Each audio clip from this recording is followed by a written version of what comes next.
नमस्कार। साप्ताहिक कार्यक्रम कृषि र प्रविधिमा म गोविन्द शर्माको। कार्यक्रम कृषि र प्रविधिलाई हामीले 2 चरणमा विभाजन गरेका छौं।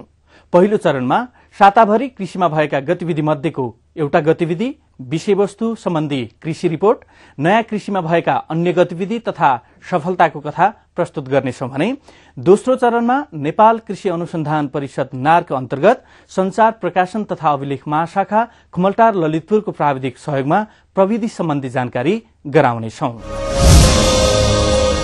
नेपालको पहाड़ी भागमा चिया तथा कफीको सम्भावना निकै छ। नेपालको कफीको माग स्वदेश तथा विदेशमा प्रशस्तै छ। राम्रो ज्ञान तथा प्रविधि नजानेका कारण नेपाली कृषक यो खेतीतर्फ त्यति आकर्षित भएको पाइँदैन। भएका योजनाहरू पनि पूरा नहुँदा झन कृषकहरूमा दुविधा पर्ने गरेको छ। यस्तै ओखलढुङ्गामा 9 वर्ष अगाडि सञ्चालन भएको चिया तथा कफी विस्तार योजना अल्पत्र परेको छ। योजना सञ्चालनका लागि चिया तथा कफी विकास बोर्ड मार्फत ओखलढुङ्गाको सोब्रुमा भवन निर्माण र कार्यालयका लागि 5 रोपनी जग्गा खरिद गरिए पनि अनुत्पादक क्षेत्र भनेर सरकारी स्तरबाटै बजेट काटिएपछि योजना अलपत्र परेको हो। तत्कालीन कृषि तथा सहकारी मन्त्री होमनाथ दाहालको पालामा सञ्चालनमा ल्याउन लागिएको योजना भवन निर्माणका लागि ढुङ्गा थुपार्ने काम बाहेक केही हुन सकेको छैन। योजना शुरू गर्न 9 वर्ष अघि ओखलढुङ्गामा चिया तथा कफी विकास बोर्डका विशेषज्ञले हावापानी र माटोको सबै अनुसन्धान सके पनि त्यसपछिका कुनै सरकारले काम अघि बढाउन ध्यान दिएका छैनन्। यसको सुरुवात नै भएको थिएन। म मन्त्री भएको बेला मैले यो सुरु गरेर यहाँ सोब्रुमा 5 रोपनी जग्गा किनेर त्यसपछि यो बर्नालुदेखि उता भुसिङ्गासम्मको क्षेत्रमा पूर्वी पहाड़का ओखलढुङ्गा, सोलुखुम्बु, खोटाङ र भोजपुर जिल्लामा योजना सञ्चालनका लागि एसियाली विकास बैंक मार्फत तत्कालीन सरकारले 1.5 अर्ब ऋण लिएको भए पनि राष्ट्रिय योजना आयोगले उक्त बजेट काटिदिएको थियो। ओखलढुङ्गाको माथिल्लो भेगमा चिया र तल्लो भेगमा कफीको पर्याप्त सम्भावना भए पनि किसानहरूलाई यस क्षेत्रमा प्रोत्साहन गर्न हालसम्म कुनै कार्यक्रम सञ्चालन भएका छैनन्। जिल्ला कृषि विकास कार्यालय ओखलढुङ्गाले चिया तथा कफी खेती सम्बन्धी ओखलढुङ्गाको कुनै तथ्याङ्क नै नभएको जनाएको छ। कुनै पनि योजना अपुरो हुँदा पक्कै पनि यससँग सम्बन्धित कृषक तथा व्यवसाय मर्कामा पर्दछ। यसमा सम्बन्धित निकायको चासो जानु जरुरी छ। नेपालमा कृषिका विभिन्न विषयमा अनुसन्धान भइरहेका छन्। अनुसन्धानले राम्रो नराम्रो पत्ता लगाएपछि मात्र खेती किसानी गर्दा राम्रो हुन्छ। यसैगरी पोखराको मालेपाटनमा अवस्थित कृषि अनुसन्धान केन्द्र बागवानीले कफी खेती अनुसन्धान गरिरहेको छ। बाँकी सहकर्मी निमेश अधिकारीले तयार पार्नुभएको यो रिपोर्ट। सुन्दरनगरी पोखराको मालेपाटनमा कृषि अनुसन्धान केन्द्र बागवानी रहेको छ। यो केन्द्रमा विभिन्न जातका तरकारी तथा फलफूलको अनुसन्धान भइरहेको छ। पछिल्लो पटक यस केन्द्रले कफी खेतीको अनुसन्धान गरिरहेको छ। अनुसन्धान र अनि उत्पादन दुईटै अब सँगसँगै गइरहेको हुन्छ। अनुसन्धानमा चाहिँ अहिले हाम्रो यो कफीहरूको चाहिँ अनुसन्धान छ, अनि आलुको छ, त्यसपछि अनि तरकारीहरूमा छ यो मेकेडेमिया नटमा पनि अनुसन्धान भइरहेको छ। र अनि उत्पादनमा चाहिँ जस्तै अब नर्सरीमा बेर्नाहरू उत्पादन हुन्छन्।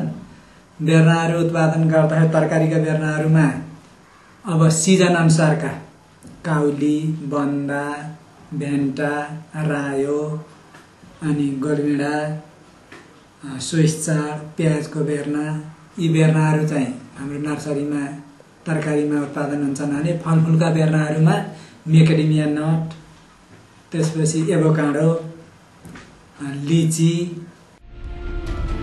यो केन्द्रले पहेँलो र रातो गरी 19 जातका कफीको बोट लिचीको छाया पर्ने गरेर लगाएको छ। यसको अवधि पूरा भएपछि केन्द्रले उपयुक्त जातको सिफारिस गर्नेछ। 62 सालदेखि हाम्रो अर्गानिक कफी भनेर चाहिँ कफीको चाहिँ अनुसन्धान भइरहेको भने अनि अरू जातहरू चाहिँ अब हामी पाका जातहरू संकलन गरेर जस्तै 19 वटा जातहरू चाहिँ हामीले यहाँ यो जम कलेक्सनमा चाहिँ राखिएको छ। र कफीका जातहरूमा सफल के छ? सफल भन्नाले त अहिले सबै जातहरू चाहिँ अब राम्रै देखिराखे, अहिले त्यसको चाहिँ हाम्रो निचोड पुगिसकेको छैन।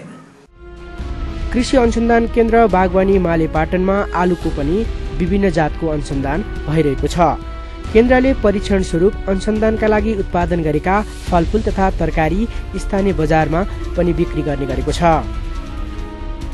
आलुमा चाहिँ हाम्रा अब विभिन्न जातहरूको चाहिँ अनुसन्धान भइरहेको है। अनुसन्धानमा अब हाम्रा जस्तै अहिले एलबिआर 40 अनि जनकदेव यी जातहरूमा चाहिँ डडुवाको प्रकोप चाहिँ अब धेरै कम देखियो है। र अब यहाँको माग त एमएस आलुको असाध्यै धेरै माग छ, तर एमएस आलुमा भाइरस र डडुवा असाध्यै धेरै देखिएको हुँदा त्यो जातहरू चाहिँ अब लगाउँदाखेरि असाध्यै विषादीको प्रयोग गर्नु परे हुँदा त्यसलाई राम्रो मानिएको छैन। किसानहरूले तरकारी तथा फलफूल खेती गर्दा जथाभावी विषादीजन्य पदार्थको प्रयोग गर्ने गर्दछन्। जथाभावी विषादीजन्य पदार्थको प्रयोगले मानव स्वास्थ्यमा असर पर्ने हुनाले प्राविधिकको सल्लाह र सुझावपछि मात्र विषादीजन्य पदार्थको प्रयोग गर्न कृषि अनुसन्धान केन्द्र बागवानी मालेपाटनले आग्रह गरेको छ। कफीको कुरापछि अब लागौं मकैको कुरातर्फ। राष्ट्रिय मकै बाली अनुसन्धान केन्द्र रामपुरले विभिन्न खालका मकैको अनुसन्धान गरिरहेको छ। नेपालको हिमाल, पहाड़, तराई तीनै ठाउँमा उब्जने हुने उन्नत जातको मकैको अनुसन्धानका लागि राष्ट्रिय मकै बाली अनुसन्धान केन्द्र रामपुर लागि परेको छ। मकै नेपालमा धान पछिको दोस्रो ठूलो खाद्यान्न बालीमा पर्दछ। मकै नेपालको प्रमुख अन्न बाली पनि हो। यो हिमाल, पहाड़, तराई सबै भेगमा धेर थोर उत्पादन हुन्छ। मकैको लागि चितवन राजधानी नै मानिन्छ। त्यसो त चितवनको रामपुरमा रहेको राष्ट्रिय मकै बाली अनुसन्धान कार्यक्रमले मकैको विभिन्न जातको अनुसन्धान गरिरहेको छ। मकैको जातीय विकास हैन, बाली व्यवस्थापन अनि विभिन्न माटो सम्बन्धी कुराहरू भए। त्यस्तै मुख्य चाहिँ हामीहरूले यी कार्यक्रमहरू फेरि हाइब्रिडलाई बढी जोड दिएका छौँ। हामीहरूले हाइब्रिडलाई अगाडि सार्नु पर्यो, यो अहिलेको आवश्यकता हो भनेर हामी हाइब्रिडपट्टि लागिरहेको। हामीले किसानसँग प्रविधि पुर्याउनको निमित्त पहिलो कुरो त तालिम भयो। हेर्नुहोस्, किसानहरूलाई तालिम भयो। हाम्रा विभिन्न प्रविधिहरू किसानको खेतहरूमा गरिने विभिन्न प्रदर्शनहरू भए। त्यस्तै अब हाम्रा चाहिँ जति पनि प्रविधिहरू छन् र ती प्रविधिहरू जिल्ला कृषि विकास कार्यालय मार्फत चाहिँ किसानहरूमा बढीभन्दा बढीमा पुग्ने हो। नेपालको खेतीयोग्य जमिन मध्ये 8,71,387 क्षेत्रफलमा झण्डै 22 लाख मेट्रिक टन मकै उत्पादन हुने गरेको छ। नेपाल सरकारले सिफारिस गरेको मकै मात्र नेपाली कृषकको खेतबारीमा उत्पादन हुने हो भने मात्र पनि मकैको लागि नेपाली जनताले अरूको भर पर्नुपर्ने छैन। खुमल पहेँलो, रामपुर कम्पोजिट, पोसिलो मकै, मनोकामना 3, रामपुर 2, देउती लगायतका मकैको जात सिफारिस गरिएको छ। विभिन्न जातका मकैहरू हिमाल, पहाड़, तराई ठाउँ अनुसार विभिन्न समयका लागि सिफारिस गरिएको छ। सिफारिस गरिए अनुसार कृषकले उन्नत जातका मकैको खेती गरेमा आमदानी प्रशस्त हुने विज्ञहरूको भनाइ छ। तपाईले जुन गरिरहने खेती किसानहरूले आफ्नै तरिकाले गरिरहने खेती हो, त्यसमा उन्नत स्थानीय जातको सट्टा उन्नत जातको प्रयोग गर्ने भने 20 देखि 25% उत्पादन बढ्छ। हेर्नुहोस्, हाम्रो मुख्य लक्ष्य भनेकै उत्पादन बढाउने हो, खाद्य सुरक्षा बढाउने हो। त्यसकारणले त्यसमा त तपाईको 20 देखि 30% उत्पादन बढ्नु भनेको त त्यति प्रतिशतले भइरहेको अवस्थामा खाद्य सुरक्षा नै बढ्यो नि। मकैबाट ढिँडो, रोटी, च्याख्ला वा ग्रिटको भात आदि परिकार तयार गर्न सकिन्छ। स्वादिष्ट सुप बनाउनका लागि हरियो दुधे मकैको पिठो, कर्न पाउडर अनिवार्य प्रयोग गर्नुपर्छ। अहिले मकैबाट खाने तेल पनि उत्पादन हुन थालेको छ। मकैको घोगालाई वरिपरि ढाकेर रहेको भाग अथवा बोक्रालाई खोस्टा भनिन्छ। यसलाई किसानहरूले गाई वस्तुको पौष्टिक आहारको रूपमा उपयोग गर्दछन्। मकैको खोस्टाबाट चकटी, ढकी, सुकुल आदि बनाउन सकिन्छ। राष्ट्रिय मकै बाली अनुसन्धान कार्यक्रम रामपुरले अनुसन्धानका लागि 12 महिना हप्तै पछि मकैका विभिन्न जातको अहिले पनि परीक्षण गरिरहेको छ। मौसम परिवर्तन, जलवायु परिवर्तन भन्ने जुन आइरहेछ, यसको निमित्त हामीले पनि के गर्न सकिन्छ त मकैलाई पनि अब जस्तो पुस मान्नुहोस् कि पुसको 1 गते 10 वर्ष अगाडि जुन किसिमको तापक्रम थियो त्यो त अहिले छैन। अथवा 10 वर्षपछि नहोला। त्यस कारणले गर्दाखेरिमा चाहिँ यसको असर हेर्नको निमित्त हामीले 2 वर्ष चाहिँ लगातार 4 जातहरू प्रत्येक बुधबार लगाउँछौँ र 2 वर्ष भइसकेपछि हामीले निचोड निकाल्छौँ। अहिले हामीले यस परीक्षणमा जम्मा चाहिँ 4 जात लगाएका छौँ। एउटा चाहिँ नि यो प्रोटिनयुक्त गुणस्तरीय प्रोटिनयुक्त मकै, एउटा सामान्य मकै र 2टा हाइब्रिड हामीहरूले लगाएका छौँ। र यसमा अब कुन समयमा लगाउँदाखेरिमा बढी उत्पादन दिन्छ त्यो जातले र कुन समयमा लगाउँदाखेरिमा रोग किरा कम्ती लाग्छ हैन भन्ने हो। र अर्को चाहिँ यो चाहिँ सिक्ने र सिकाइने एउटा स्थल पनि हो। यसमा हामी प्रत्येक बुधबार हामी सबै टेक्निसियनहरू हैन सिनियर मान्छेदेखि जुनियर साथीभाइसम्म सबै जान्छौँ। कुन मितिमा लगाएको, के भयो, रोग कहिलेकोमा आयो, कहिलेको यसको गुणाई कस्तो छ, किराको प्रकोप चाहिँ कुन समयमा बढी छ, कुन समयमा घटी छ, यी सबै कुरा भइसकेपछि 2 वर्ष भइसकेपछि हामीहरूलाई एउटा निष्कर्ष निकाल्छौँ र त्यो निष्कर्षको आधारमा हामी चाहिँ एउटा सिफारिस गर्छौँ।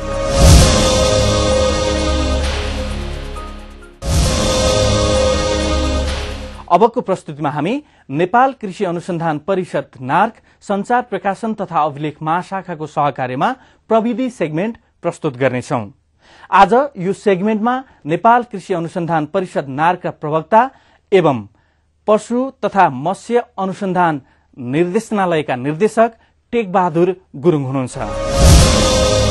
प्रवक्ता हुनुहुन्छ नेपाल कृषि अनुसन्धान परिषद नार्कको। नेपाल कृषि अनुसन्धान परिषद नार्कले अहिले हालसालै के कस्ता खालका गतिविधिहरूलाई अगाडि बढाइराखेका छ, अलिकति त्यो जानकारी गराइदिनुहोस्। विगत वर्षको दाँजोमा यो वर्ष नेपाल कृषि अनुसन्धान परिषदले नेपाल सरकारबाट चाहिँ राम्रै खालको जसलाई चाहिँ एउटा मेजरेबल क्वान्टिटीमा बजेट प्राप्त भएको हुँदा त्यसै अनुसारको चाहिँ कार्यक्रम हामी चाहिँ अहिले चाहिँ सञ्चालन गर्नमा चाहिँ व्यस्त छौँ। अहिले चाहिँ केही महिना अगाडि जुन चाहिँ निर्वाचन भयो चाहिँ धेरै कर्मचारी त्यसमा पनि संलग्न थिए, त्यसकारणले चाहिँ केही गतिविधि अलि कम भयो कि भने जस्तो लाग्थ्यो। तर अब चाहिँ निर्वाचनपछि फेरि चाहिँ सबै चाहिँ सक्रिय भएर हामीहरू जुन तरिकाले चाहिँ यो नेपाल सरकारले चाहिँ बजेटको चाहिँ विनियोजन गरेछ त्यसै मुताबिकको कार्यक्रमहरूमा नयाँ कार्यक्रमहरू चाहिँ लिएर आइरहेका छौँ। कृषि क्षेत्रको लागि 2-4वटा कुराहरू भन्नु चाहिँ मलाई जहाँसम्म लाग्छ अहिले सान्दर्भिक होला। हजुर, जस्तै कि यो कफी खेतीको तर्फबाट अनुसन्धानलाई अझ बढी चाहिँ राम्रो तरिकाले परिचालन गर्नका लागि यो गुल्मीमा एउटा चाहिँ अनुसन्धान केन्द्र खोलिने भएको छ। त्यसै गरिकन चाहिँ अर्को माछाको चाहिँ सन्दर्भमा जुन कुरा आइरहेको छ त्यो सन्दर्भमा कुरा गर्ने हो भने अहिले रसुवामा धुन्चेमा एउटा ठुलै स्केलको चिसो पानीको एउटा मत्स्य अनुसन्धान केन्द्र पनि चाहिँ त्यो अहिले हामी त्यसलाई चाहिँ निर्माणाधीनको क्रममा भनौँ त्यसको क्रममा रहेको छ। त्यो कार्यक्रम पनि चाहिँ राम्रो तरिकाले चाहिँ गइरहेको छ। त्यसै गरिकन पूर्वतर्फको चाहिँ जुन एउटा यो जौबारी भनेर चाहिँ जुन एउटा उपेक्षित ढङ्गमा चाहिँ बसिरहेको एउटा फार्म थियो त्यसलाई हामी सम्पूर्ण चाहिँ स्टेक होल्डर कृषि विभाग, पशु सेवा विभाग, त्यसै गरिकन नेपाल कृषि अनुसन्धान परिषद र अन्य जति पनि चाहिँ सरकारवालाहरू छन् त्यो सबैलाई मिलाएर त्यो चाहिँ जुन यो जौबारीको अनुसन्धान कार्यक्रमलाई पनि यसलाई चाहिँ अगाडि बढाएर लिएर जाने तर्खरमा छौँ। यो पनि कार्यक्रम चाहिँ सुचारू होला जस्तो मलाई लाग्छ। त्यसै गरिकन एउटा अर्को छ उच्च पर्वतीय चाहिँ कृषि अनुसन्धान कार्यक्रम भनेर यसलाई पनि चाहिँ हामी पुरजोर तरिकाले चाहिँ अगाडि बढाइरहेका छौँ। र चाहिँ यो यसबाहेक चाहिँ यो पशुपालनको क्षेत्रमा पनि नयाँ कार्यक्रमहरू चाहिँ आइरहेको चाहिँ सन्दर्भ छ। सबैले चाहिँ यति चाहिँ सीमित समयमा सायद मैले चाहिँ भन्न भ्याउँदैन होला। पर्टिकुलरली अब यो गाई भैँसीको एउटा चाहिँ दुध उत्पादनमा वृद्धि गर्नको लागि पनि हामीहरूले चाहिँ यो वंश सुधार कार्यक्रम चाहिँ सञ्चालन गरिरहेका छौँ। त्यसले गर्दाखेरि यो पनि चाहिँ जनस्तरमा अत्यन्त लोकप्रिय कार्यक्रम भएर आएको छ। अब एउटा सन्दर्भ अलिकति जोडौँ जस्तो लाग्छ। कृषि व्यवसायीकरणका कुराहरू पछिल्लो समयमा अनगिन्ती रूपमा चलिरहेका छन्। कृषि व्यवसायीकरण त्यतिखेर फस्टाउँछ जबसम्म त्यो हामीले प्रविधि कृषकको हातमा खेतबारीमा पुर्याउन सक्छौँ। एउटा मुख्य त्यो लाग्ला। र जुन खालको एउटा पुरातन सोच शैलीले एक किसिमको विकासलाई अगाडि बढाइराखेका छौँ, उत्पादनलाई अगाडि बढाइराखेका छौँ, त्यसले पनि केही खालको एउटा बाधा सिर्जित भयो होला। अलिकति सोचको विकास चाहिँ कसरी गर्ने होला। अनि त्यसै गरी अहिले पछिल्लो समयको एउटा प्रक्रिया छ, जुगाको रेखी आयो कि विदेश कतार र मलेसियाको उसले पूर्व तयारी गरिराख्नुपर्ने अभिभावकहरूको मानसिकता पनि त्यस्तो छ। यसलाई छेकथुन गर्नका लागि चाहिँ के कस्ता खालका भूमिकाहरू निर्वाह गर्न सकियो भने यसले राम्रो खालको सन्देश प्रवाह गर्थ्यो होला। गोविन्दजी धेरै चाहिँ सान्दर्भिक प्रश्न गर्नुभयो। वास्तवमा चाहिँ अहिलेको चाहिँ हाम्रो समाज कलातिर चाहिँ उन्मुख भएको चाहिँ हामी भेटाउँछौँ त भन्दा वास्तवमा सासाना चाहिँ बालबालिकाहरू अब चाहिँ छोरो मान्छेको कुरा गरौँ, घरमा सानो चाहिँ अब यो जुङ्गोको रेखी बस्यो कि अब छोरा चाहिँ अब विदेश जानको लागि चाहिँ तयार भयो भन्ने खालको मानसिकताबाट चाहिँ गुज्रिरहेको छौँ। दिनहुँ अब हजारौँ युवाहरू पलायनको अवस्थामा छ। वास्तवमा चाहिँ त्यो एक प्रकारको अब विदेशी मुद्रा आर्जन गर्नको एउटा माध्यम त होला र एउटा कुरा अझै पनि स्मरण रहोस् कि जबसम्म हामी कुनै पनि बन्द व्यापार या कृषि पेसाबाट जबसम्म विदेशी मुद्रा आर्जन गर्न सक्षम हुँदैनौँ अलिकति समृद्धिको बाटोमा जान गाह्रै होला। कुनै एउटा चाहिँ जरिया चाहिँ हुनुपर्छ भन्ने मान्यता हो।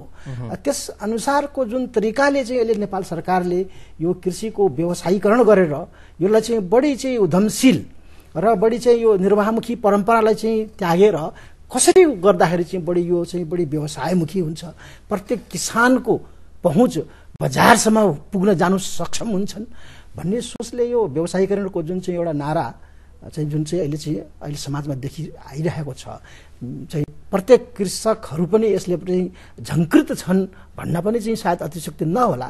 केही साथीहरू केही किसानहरू अझै पनि त्यो स्थितिबाट चाहिँ उब्रेर माथि आउन सकेको छैनन् होला। तिनलाई पनि चाहिँ नेपाल सरकारले छुट्टै किसिमको चाहिँ कार्यक्रम सञ्चालन गरी आएकै छ। अझै त्यसलाई चाहिँ सघन रूपमा पनि सञ्चालन गर्नुपर्छ भन्ने मान्यता हो। र अब यो चाहिँ सम्पूर्ण चाहिँ किसानलाई त झङ्कृत गरेका छौँ हामीहरूले कि निर्वाहमुखी कृषि पद्धतिलाई छोडेर बजारमुखी व्यवसायीकरणको बाटो नअपनाएसम्म तपाईँको घरमा तपाईँले चाहिँ आफ्नो छोराछोरीलाई सुख समृद्धि दिन सकिन्न है, फेरि त्यही हालत हुन्छ भन्ने मेसेज त प्रवाह गरेका छौँ। साथै अझ यसलाई चाहिँ सघन रूपमा अगाडि घनीभूत तरिकाले लिएर गर्नको लागि चाहिँ म जस्तो मान्छे जसले यो व्यवसायीकरणको वकालत गरिरहेका छौँ, तपाईँ संसारमा हुनुहुन्छ, तपाईँले पनि यसलाई चाहिँ एक प्रकारको चाहिँ झङ्कृत तुल्याइराख्नु भएको छ।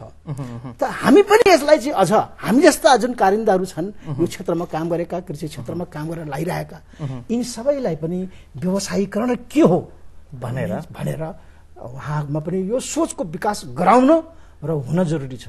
पक्कै पनि अत्यन्तै राम्रो कुरा गर्नुभयो।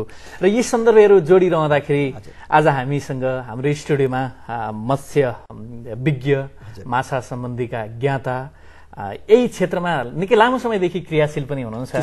अहिले पछिल्लो समयमा हेर्दाखेरि नेपालका तराई क्षेत्रहरूमा कतिपय ठाउँमा आँखाले नभ्याइन्जेलसम्म पोखरीहरू खनेर त्यहाँ माछा पालन गरिरहेछ। कतिपय गाउँहरूलाई मत्स्य पर्यटन गाउँ बनाउनुपर्छ भन्ने खालकाहरू अभियानहरू चलिरहेका छन् र युवाहरूको आकर्षण पनि माछा पालनतर्फ बढिरहेको छ। पहाडतिर अलिकति चिसो पानी भएका ठाउँहरूमा ट्राउट माछाको पालन एउटा गर्न थाल्नु भएको छ। यसलाई अलिक अत्यन्तै राम्रोसँग हेर्न सकिएला। मत्स्य विकासलाई चाहिँ कसरी हेर्नु भएको छ, माछाको विकास कसरी भएको छ जस्तो लाग्छ? अहिले हामी कुन पोजिसनमा छौँ?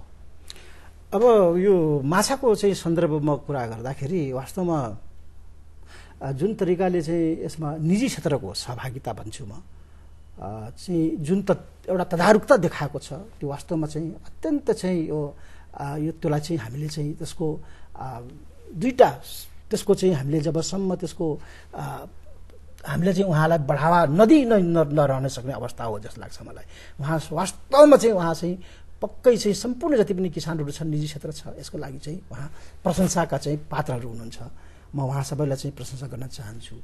र नेपाललाई चाहिँ सानो मुलुक भनिन्छ, तथापि जुन तरिकाको यहाँ यो देशमा चाहिँ जुन हामी कहाँ पानीको स्रोत छ, म त यो दावी गर्न चाहन्छु कि नेपालमा माछा उत्पादनलाई राम्रोसँग अझै सरकारी तौरबाट र व्यवसायीहरूलेबाट पनि यसलाई अँगाएर लिएर गएको खण्डमा मलाई जहाँसम्म देश विदेशका धेरै मुलुकलाई हामी माछा खुवाउन सक्छौँ। हामी त खान्छौँ नै, हामी त खान सक्छौँ नै, हुन्छौँ नै। त साथै हामी अन्य चाहिँ यो छरछिमेकका मुलुकलाई पनि चाहे त्यो ट्राउट माछा भन्नुहोस्, चाहे त्यो कार्प माछा भन्नुहोस्, त्यो माछा खुवाउन चाहिँ सक्षम हुन्छौँ।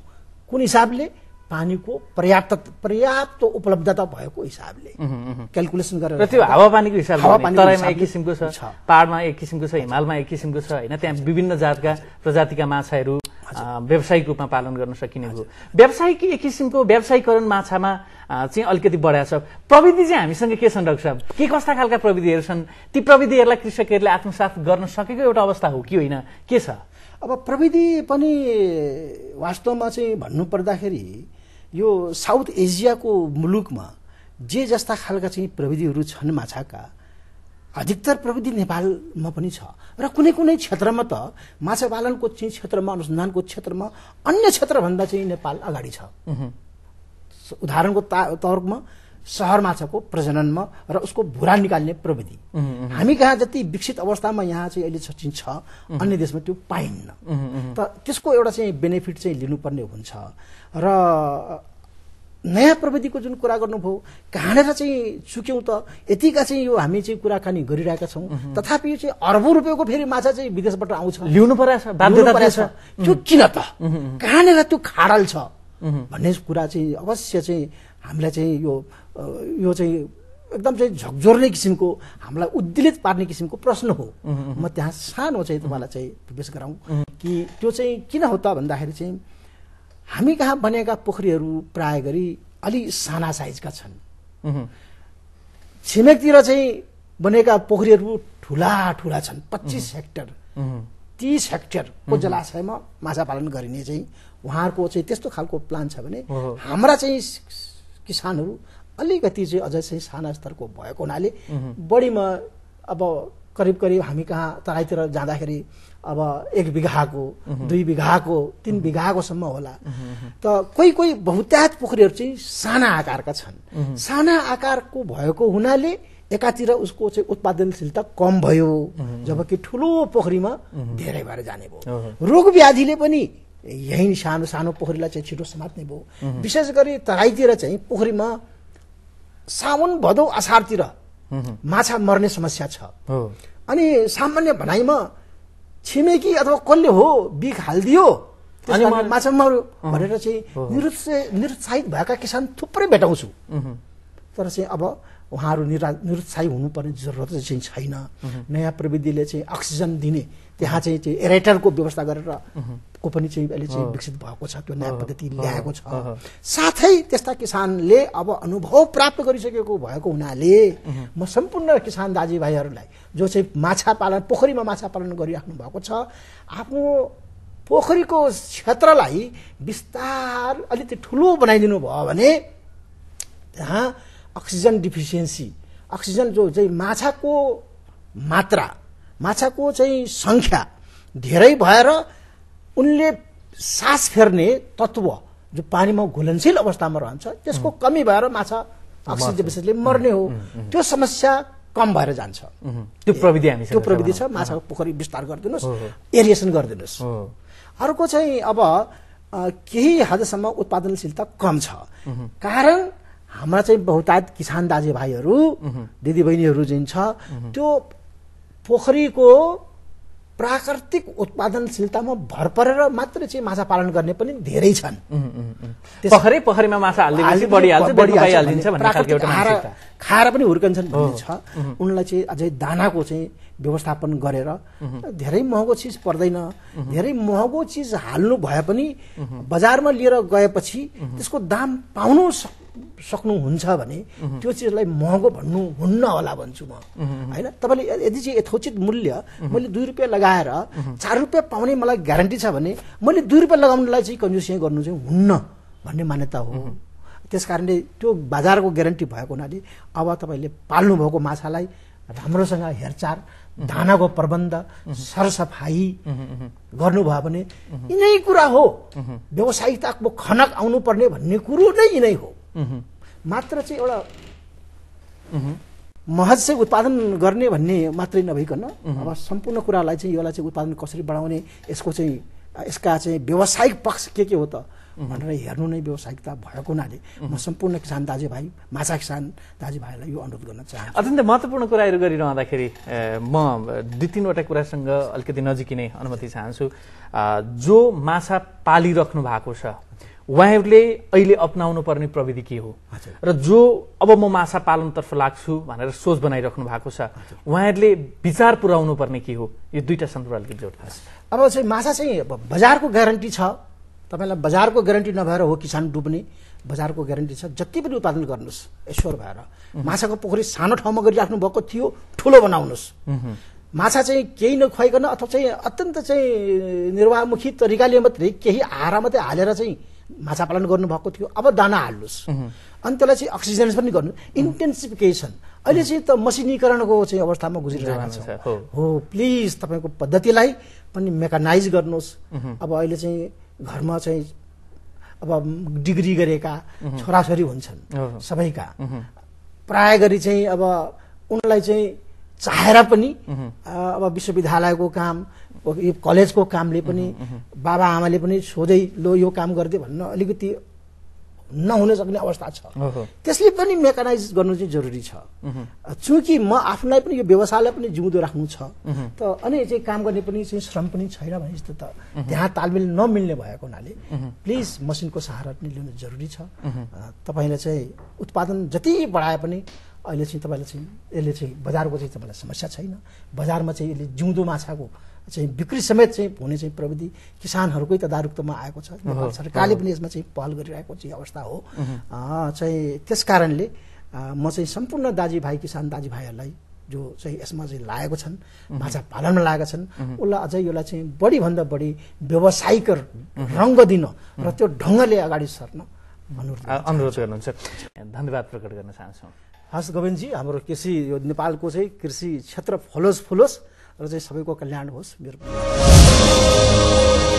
उहाँ हुनुहुन्थ्यो नेपाल कृषि अनुसन्धान परिषद नारका प्रवक्ता एवं पशु तथा मत्स्य अनुसन्धान कार्यक्रमका निर्देशक डाक्टर टेकबहादुर गुरुङ, प्रविधि सेगमेन्टमा हामीसँग कुराकानी गर्दै।